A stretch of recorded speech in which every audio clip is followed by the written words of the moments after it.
I have spoken before this group several times, and I recently actually joined up, and glad that I did. Trudy had another obligation, and in fact, it was something her husband wished her to accompany him. And so she made the right decision, I think, to choose that. And she asked me, would I do the honors here? So I am just delighted actually to have the chance to participate in this session where Robert Krughoff, who recently retired, a founder of Consumers Checkbook, will reflect on his 46 years of experience.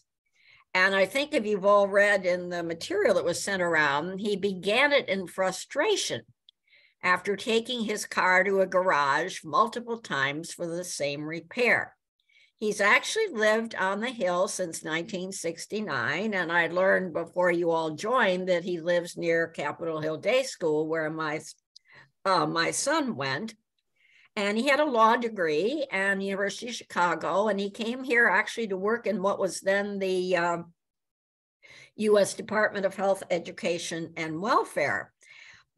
But it was not long after that he had this problem with his car, which led to founding Consumers Checkbook, which of course started out old tech. You type it and you mail it, and now magazines, newsletter, website, you name it.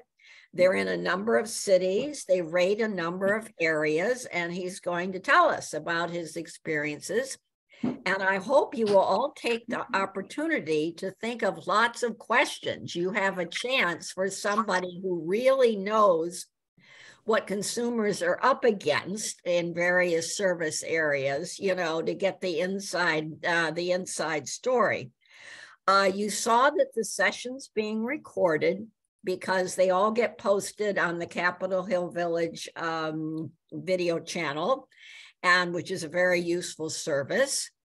We will wait for him to make his remarks and then have a conversation.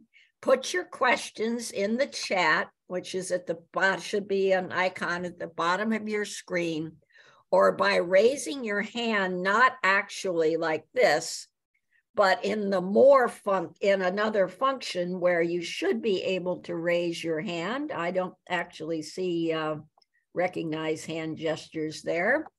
And and mute when he's talking and when other people are asking a question, and be sure you can find your mute icon so you can unmute when you want to ask a question. I was asked to remind you that Village Voices is every month, and the variety and is wonderful, and the caliber and expertise of the speakers is just great. November 14th, Dr. May Pham, who is a Vietnamese refugee, a doctor, and a chef, is going to talk about food and the refugee experience, how cuisine defines us in ways large and small. And that should be really, really interesting.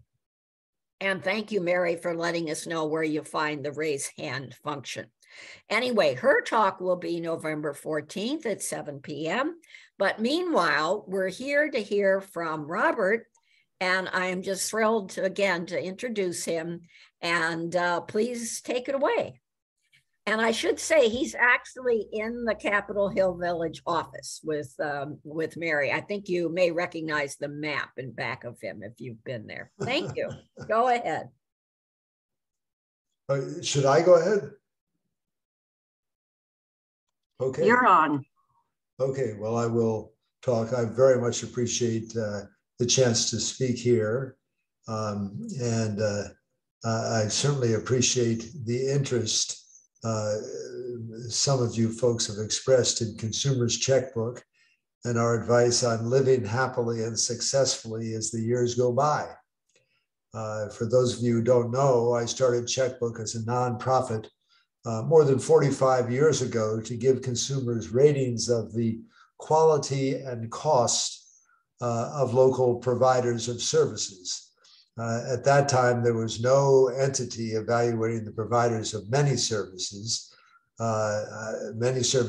hired and used by ordinary consumers like auto repair shops and plumbers and doctors and veterinarians and roofers and appliance repair firms and pest control companies and fitness clubs and scores of other types of services. And it certainly was not clear how to do it well, how to reach a lot of people, and how to support such a process. I've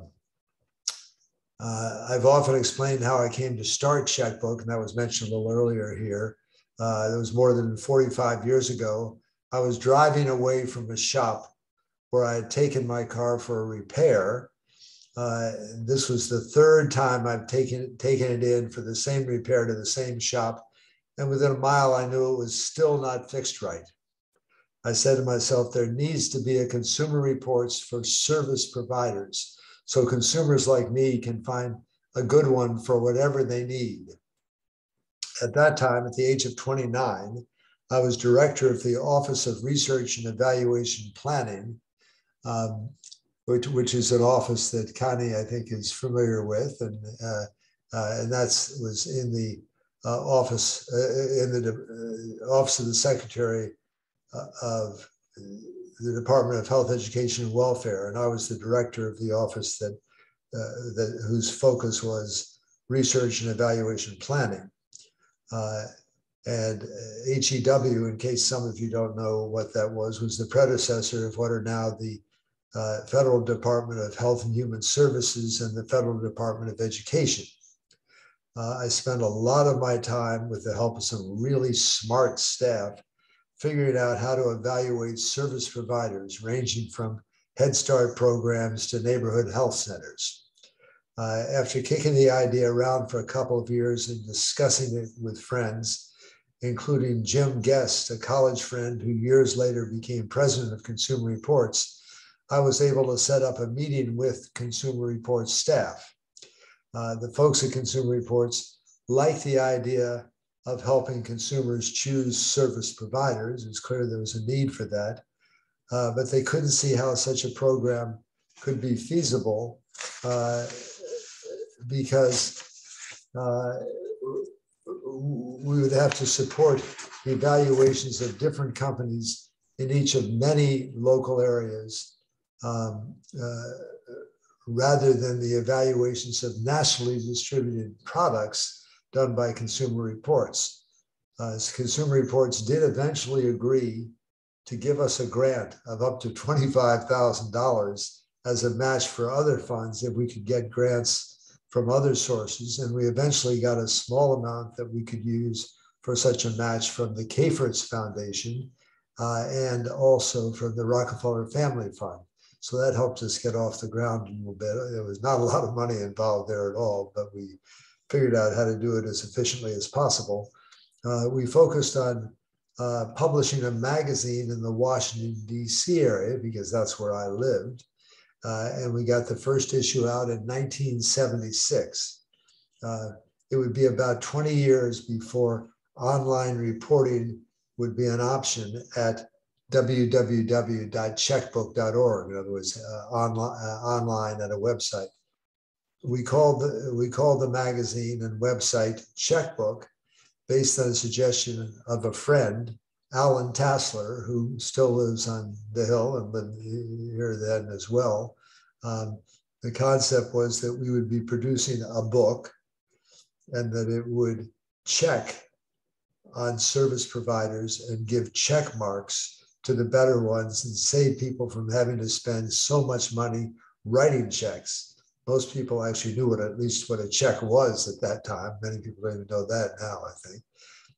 A few people put on hold what would be more reliable careers to work with me to make Checkbook happen. There was no Angie's List. I assume Angie was in kindergarten at the time. There was no Yelp or Home Advisor or a comparable website when Checkbook was getting started. And those sites, when they became available, had serious biases, actually, tending to give more prominent treatment to companies that paid to be eligible to be listed. Checkbook is unique in that it is nonprofit, takes no advertising or referral fees or other such money from the firms we evaluate. We've had to develop various ways to evaluate service providers, and examples include, I'll give you a few of them. A very important one, of course, was surveys of consumers. Consumer Reports gave us permission for a few years to survey Consumer Reports subscribers and ask those consumers about firms they told us they had used, asking them whether the firm did the work properly, completed work when promised, etc. As soon as we had our own subscribers, we surveyed them, and we also get access to other lists like subscribers to Nutrition Action newsletter. We also do undercover price shopping as another way to gather data.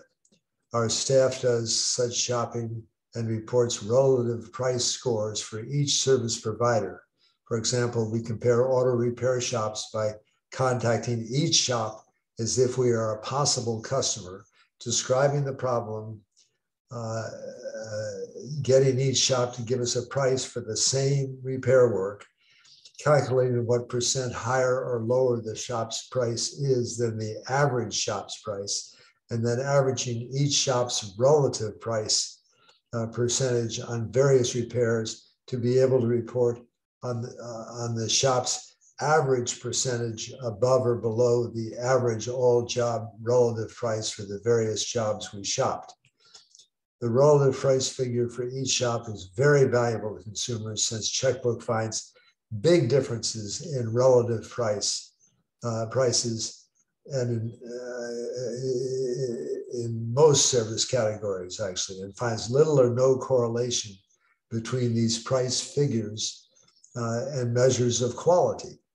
For instance, in the DC area recently, auto repair shops that had a relative price score of less than $87 were rated superior for doing work properly by 86% of their customers' Checkbook surveyed.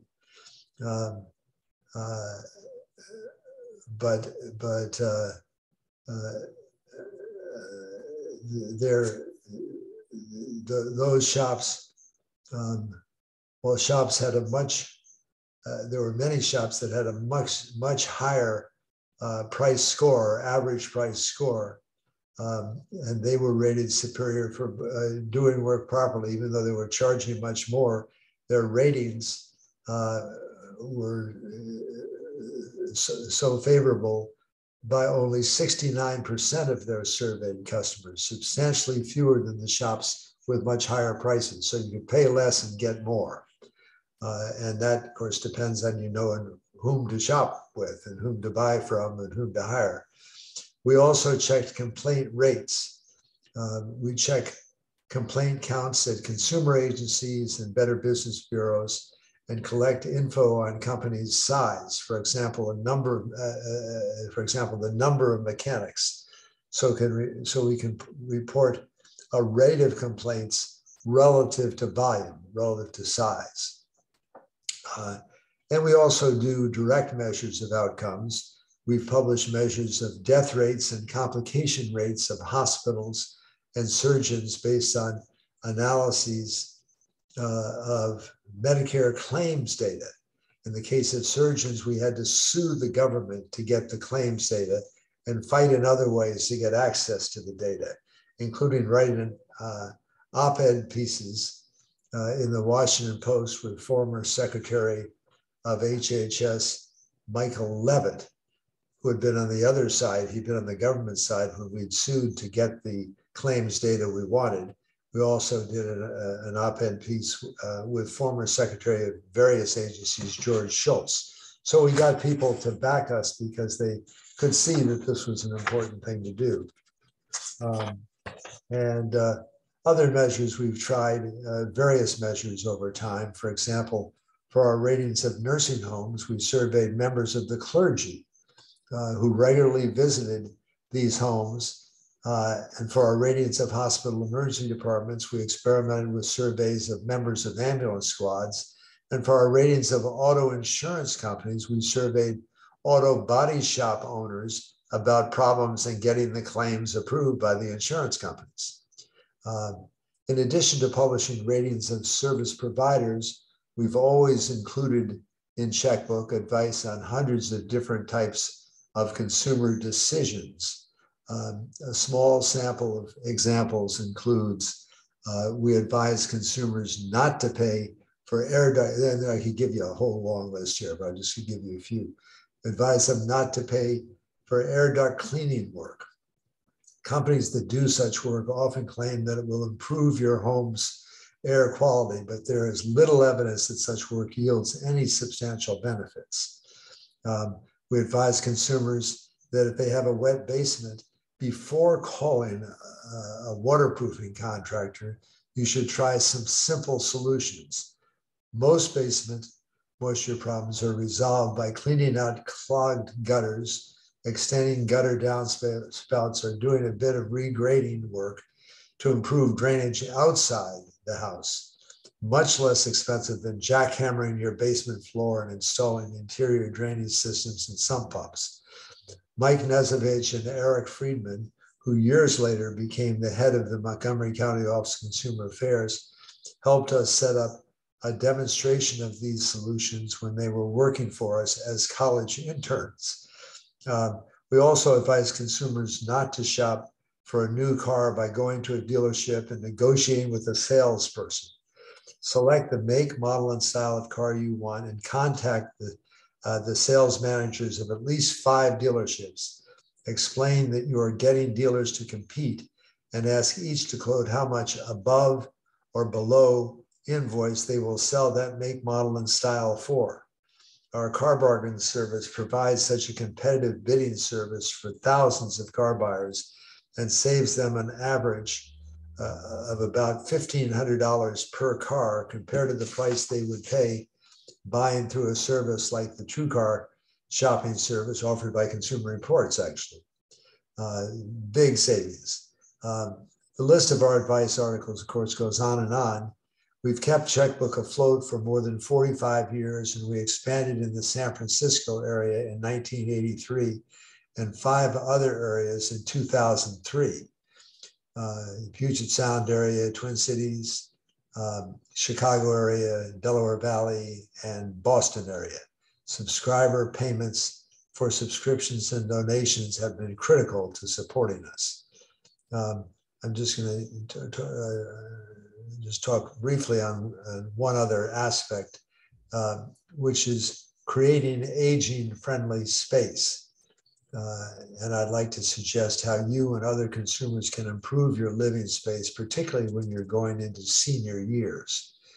To get your home in shape for your senior years, you can retrofit spaces with things like grab bars and non-slip rugs, or renovate rooms using universal design principles. Examples include installing floating sink vanities that a wheelchair can slide under, or adding a chairlift or elevator to your 2-story house. Some homes, 1-level condos with elevator access, single-floor ranch houses suit aging residents better than others, but any space can be made more accessible. For help, check out AARP's Home Fit Guide, which includes a room-by-room checklist of best practices and resources. And the following I'll just mention briefly, and then I'll stop.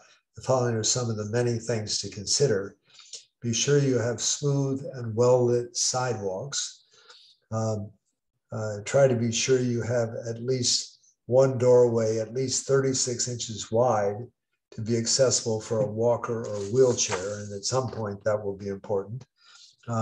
Install door levers and handles, not doorknobs. Don't rely on toss rugs. Use rugs that have grip tapes or rug pads. Be sure you have good lighting with switches and outlets about 3 feet above the floor level. Be sure you have at least some lighting in bathrooms and other places where you walk at night. Be sure you set up rooms with space between sofas, beds, chairs, etc., to allow for access and movement by wheelchairs. and similar needs to get through the room. Be sure seats are not so low or high or deep that it's hard to get in or out. There are many more features to look for. I'd like to use time we still have to get thoughts from various ones of you that can be helpful for others on this call. So I'm going to stop and invite you to just give all kinds of advice. Thanks. Thank you so much, Robert. This is really, really, really interesting. I know I have some questions, although I don't have to ask them now.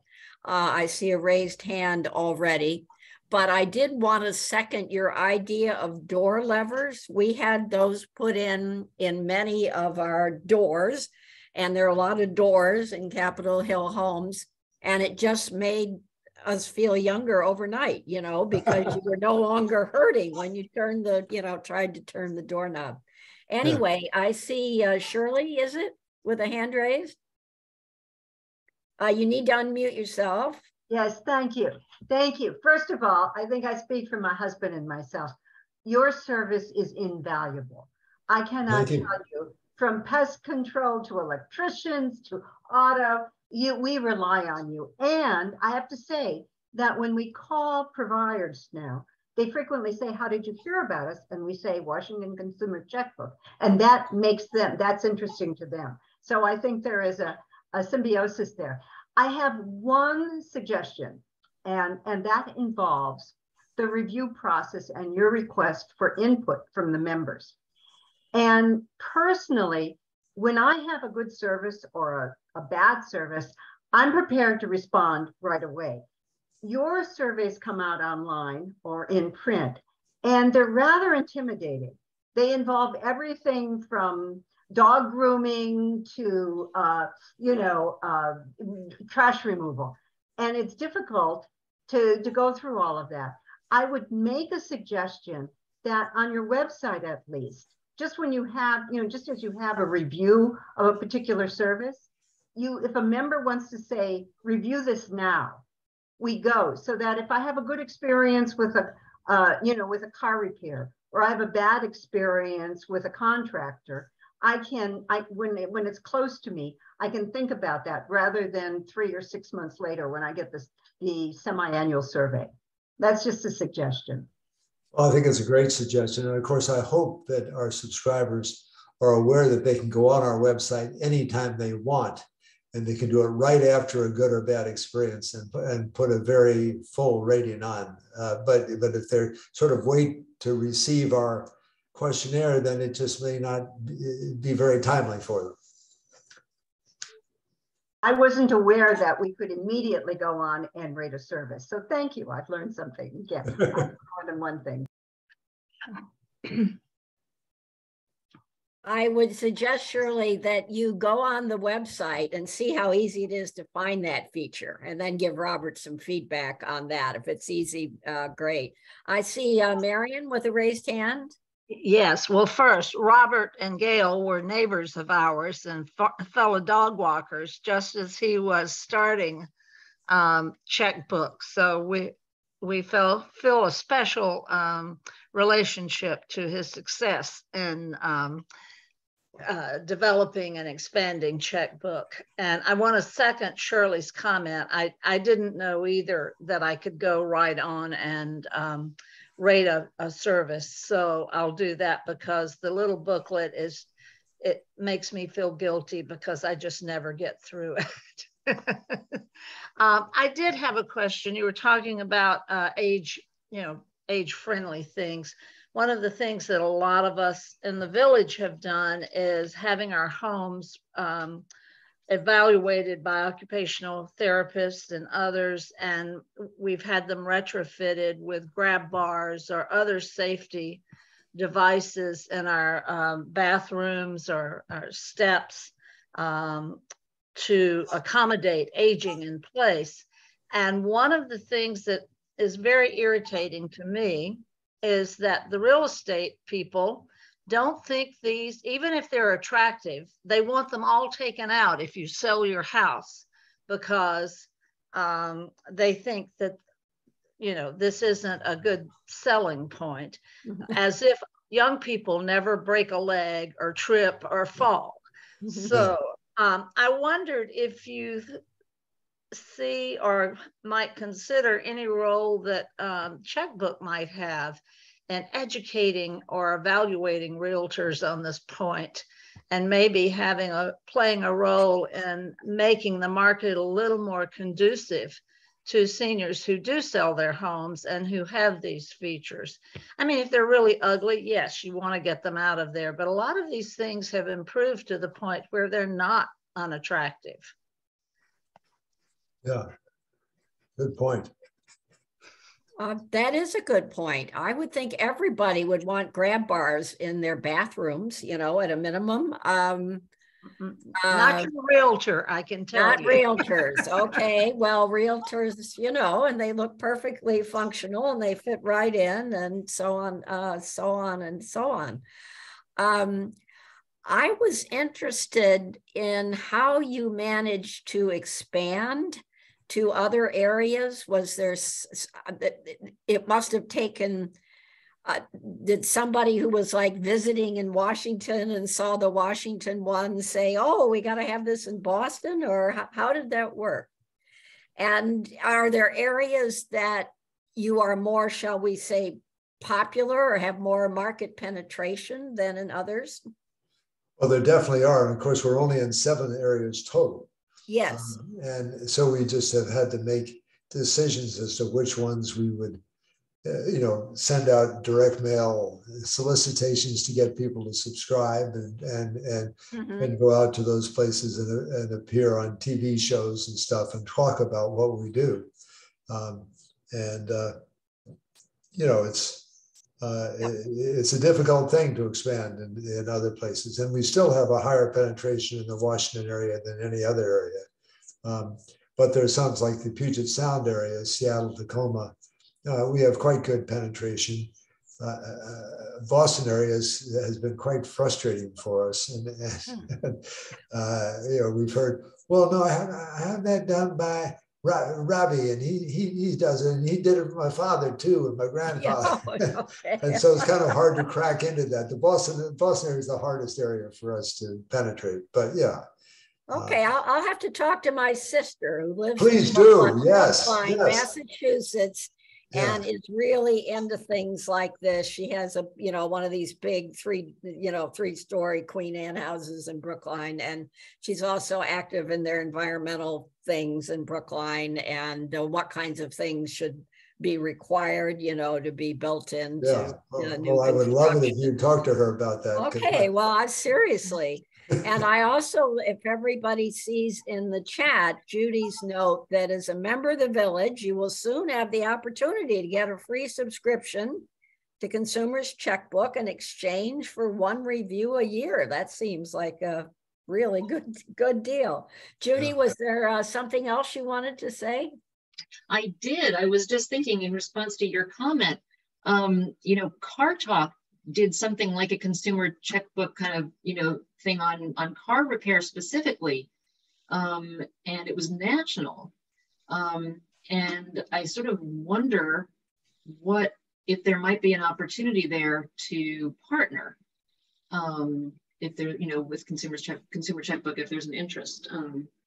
I happen to have an in Car Talk, if that's of any interest to you.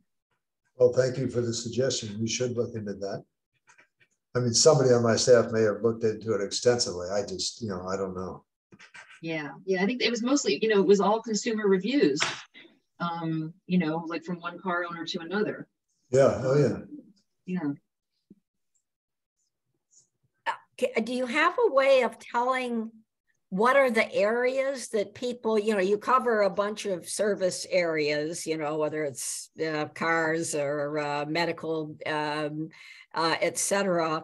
I assume you have ways of determining sort of which areas people really care about or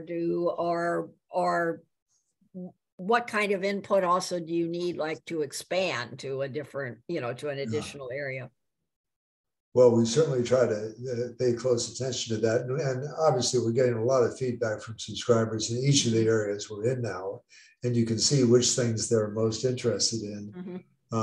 But yeah, that's something that we do try to focus on. And also, we do a lot of TV appearances and articles from newspapers and stuff in these 7 cities we're in. And you can see where the interest is great, and that helps to lead us into those places. Yeah. Great. I see a raised hand from Maureen. Do you want to unmute? Ask yes. your question. Hi, great. Thank you.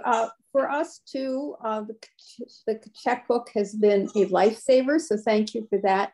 And I just wondered, what feedback do you get from some of those you rate who may not be happy with what you've had to say about them? Do they change their ways? Do you have any sense of that, or do they just get offended, or what?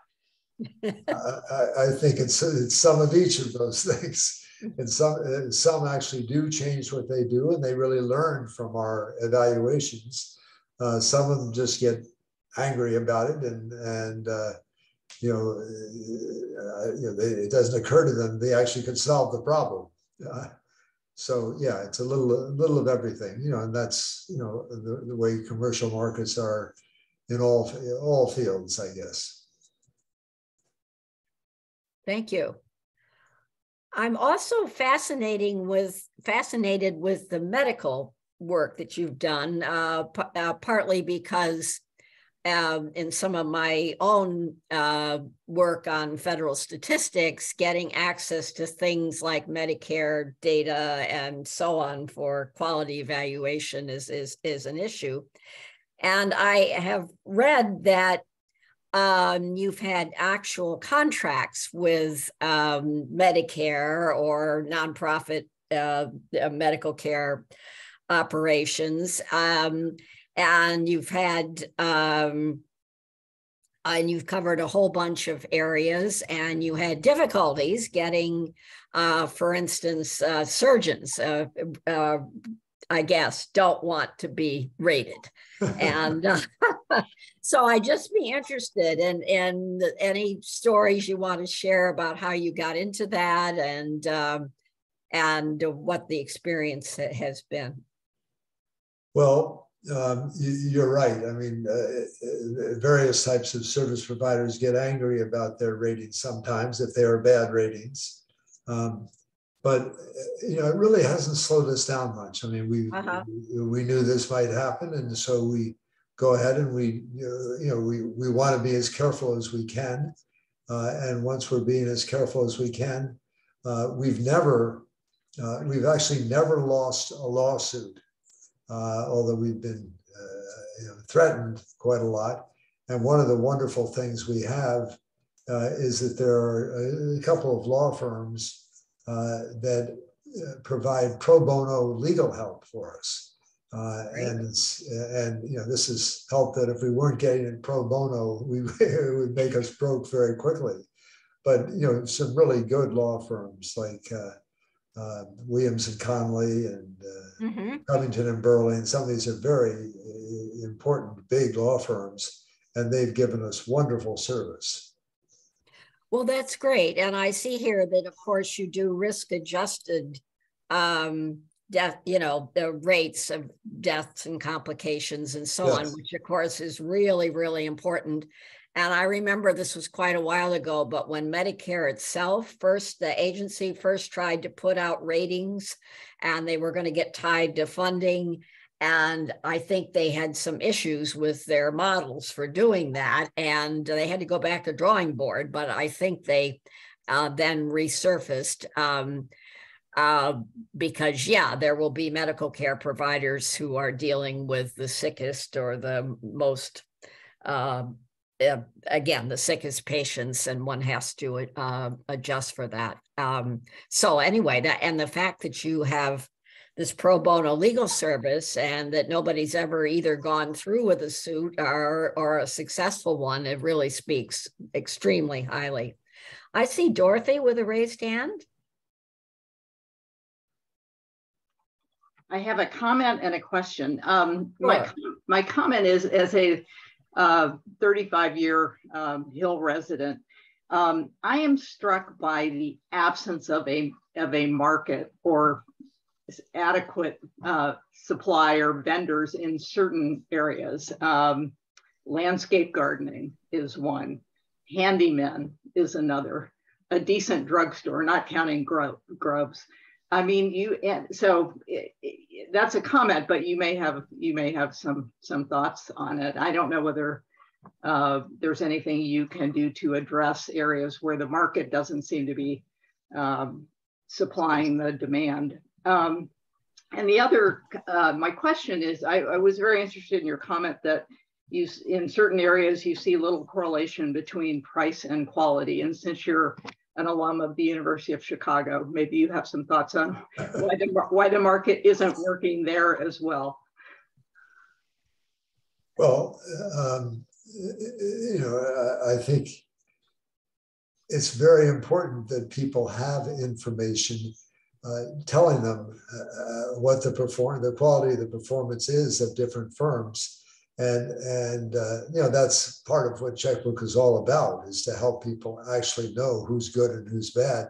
And if you don't have that information, there's a good chance that you'll never end up with the correlation between price and quality. You have to have information on both fronts.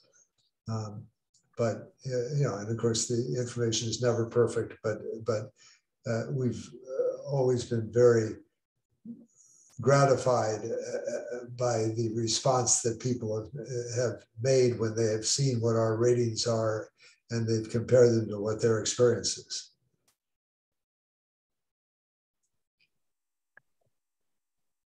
That's interesting, Dorothy, that you said there seems to be a lack of some kinds of services, and I don't know whether that's other people's experiences, and if so, feel free to comment or put in the chat. There's a trade-off here between density and services. And we have this wonderful village feel, I mean, the community. But one reason I think we didn't have lots of retail and still don't have things like clothing stores, that kind of thing, is because, again, we're low density, and that has very good points, but it also undercuts, markets for some things. And I don't know whether, I just don't know about the landscape gardeners. I guess I feel fortunate to have a very good one, but anyway, so we should. Yeah, I do too, but it's hard. They're hard to come by. Right. Shirley, and then Judy has her hand up too, but Shirley, if you want to unmute. I don't want to dominate the questions here, but two questions. First of all, I would love to hear more about the interface and the difficulties created by these for-profit rating institutions, such as Angie's List, which you alluded to earlier. I'd like to hear your commentary on that, and whether or not that, the problems with a profit organization like Angie's List. And the other thing is, are there any areas that you are hesitant to explore, such as you've done a marvelous job with medical providers and physicians, but such as attorneys? Are there any areas where you feel it's not appropriate for the Washington Consumer Checkbook to explore? Well, I think there's, it is a challenge for us to figure out how to evaluate attorneys, and the cases are not as clear cut, et cetera. But I do think that it's worth doing, and it'd be nice It'd be nice to do that.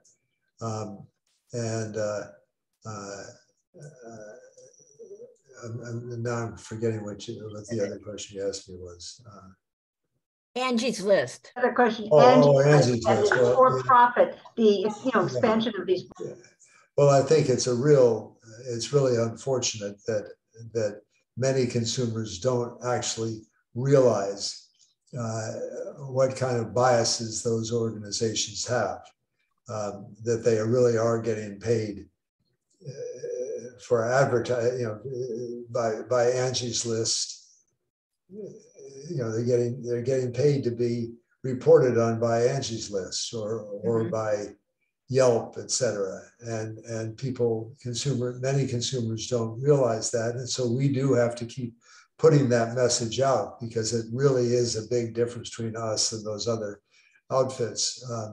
I hope each of you will let your friends know, what those biases are, because they really are serious. Judy, did you have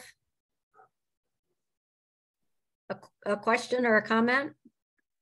I was going to respond. I'm curious about, I think it's Dorothy, is that who was,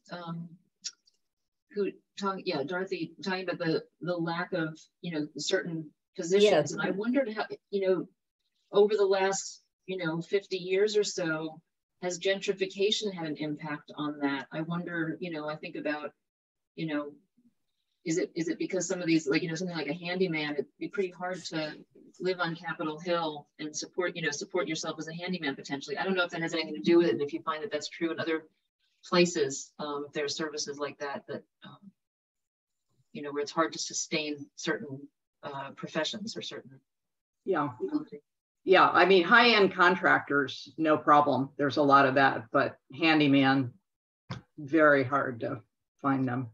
We do have recommendations, by the way. Capitol Hill Village has a couple of folks who will step in if you need them. But I'm just interested in how the community is changing, right? And how that's I think Capitol Hill Village can play a very important role in that. And of course, we do want Capitol to work out relationships with Capitol Hill villages and with the other villages in the Washington area and in the other parts of the country that we serve, where they can provide access to our ratings for their members. Yeah.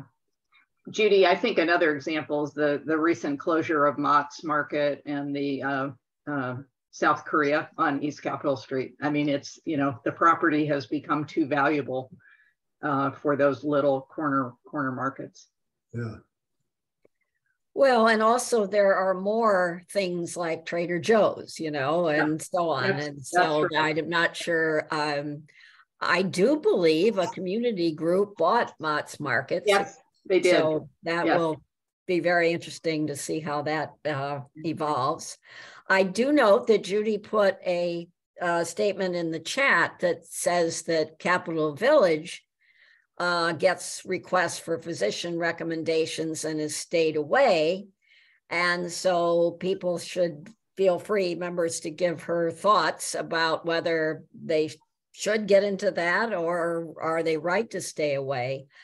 And I also wanted to comment on things like reviews on Google and Yelp and so on.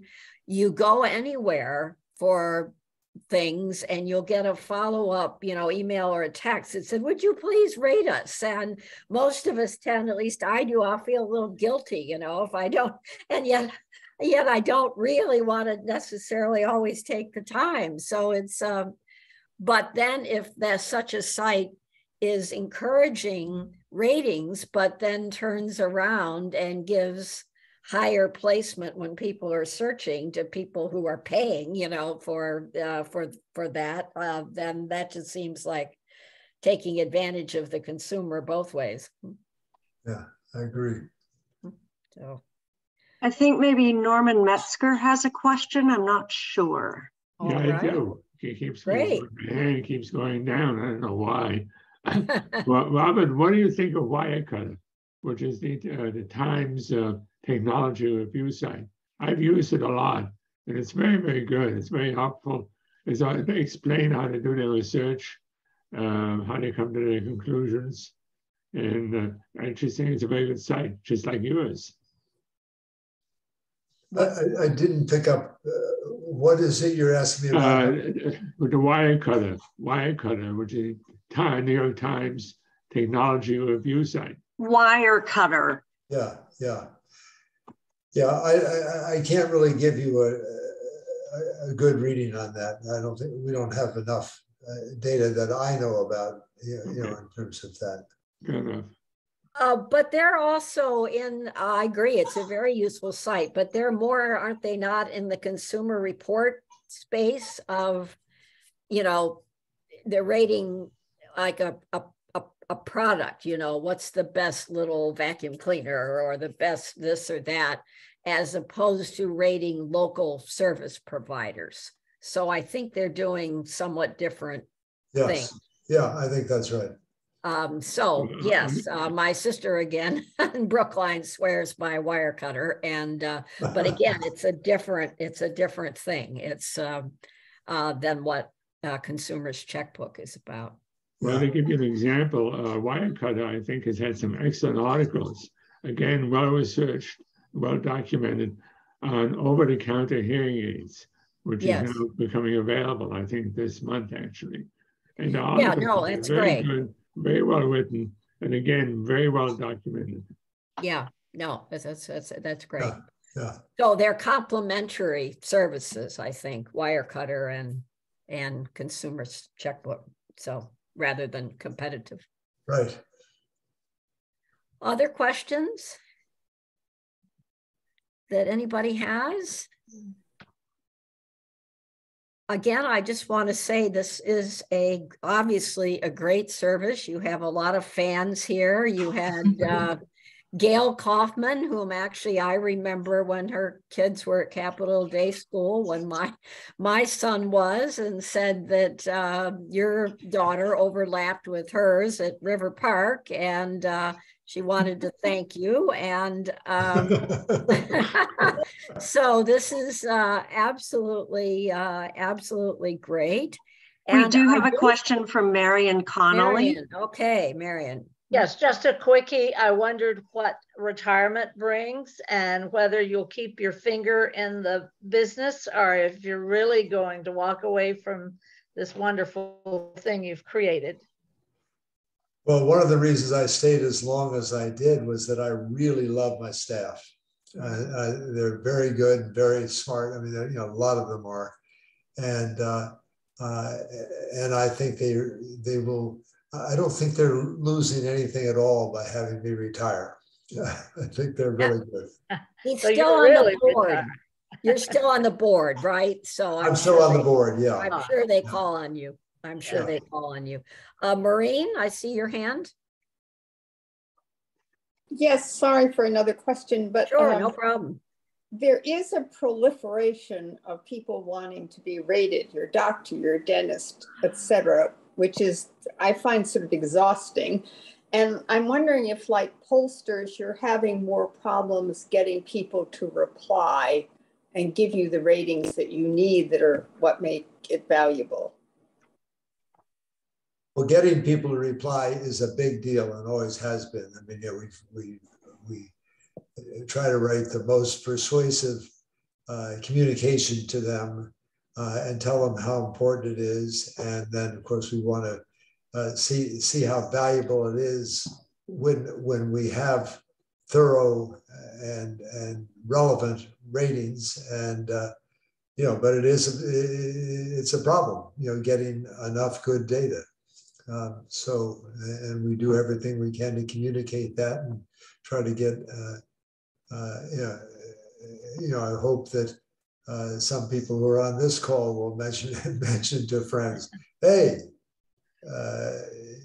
you have to respond and find a way to respond to Consumers Checkbook because we just have to get that message out. Well, I am really impressed with the operation. I mean, I know a fair amount about surveys and polling and which a lot of, and then you combine that with actually sending out price check, you know, people. And so my, you know, the metaphorical hat is off to you for the organization and thought that has clearly gone into making this a viable operation that clearly so many people really value. So that's really great. Yeah, I was going to say one of the funny things now, I don't know if other people have experienced this, but now as consumers, we're getting evaluated, right? Has anybody used Airbnb?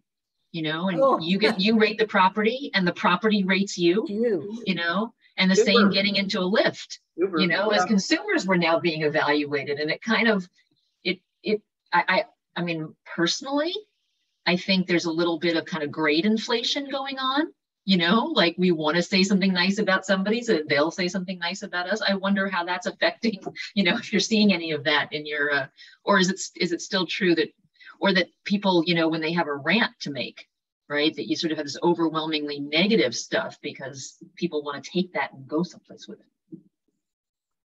Well, I think it is something that we have to be aware of, and we want to expose biases to the extent that we think those appear. I don't think it dominates the ratings we get, but it is something that we have to always be aware of.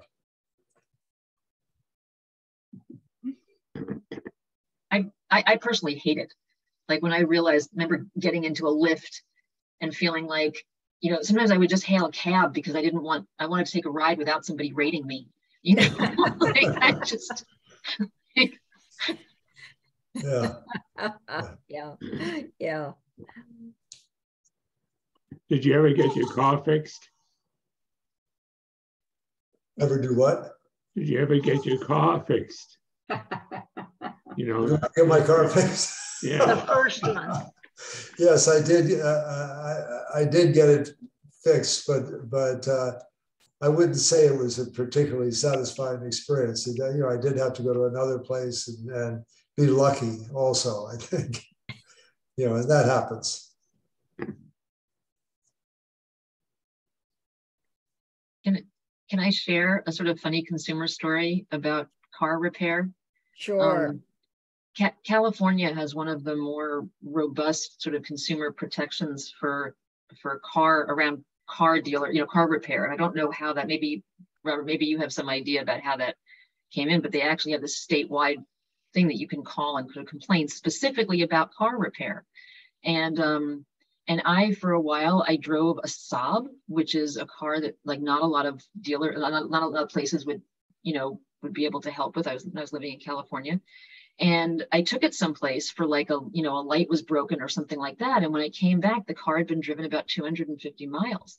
And when I asked them about it, you know, the place, I asked them about it, and they said, you know, well, it turns out that the owner had driven the car home, you know, for a couple of days and back, you know, from up in the mountain, up in the hills or whatever. And basically said to me, well, you didn't want us to leave it here, did you? You know, it was in Oakland, and they, you know, like the car's gonna get broken into. It's like, you know, anyway. So, you know, I was a little upset, you know, and I called this report line. And basically what they told me was, you know, are you sure you want to report this? There really aren't that many places that will service a Saab.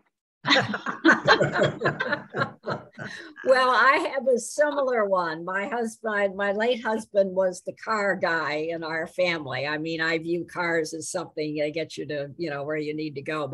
And we had a Saab, and it was wonderful.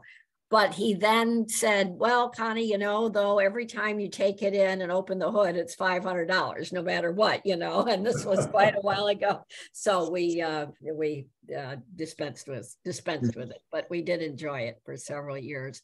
And I enjoyed, and it seems like everyone really enjoyed your talk, Robert, and the opportunity to interact with you and to ask questions and to share ideas. And so I just want to thank you so much. And there is a clap hand function, or if we could see the whole screen. Well, I want to clap hands for you guys too. You know, this has been wonderfully helpful. We could really clap and thank you so much.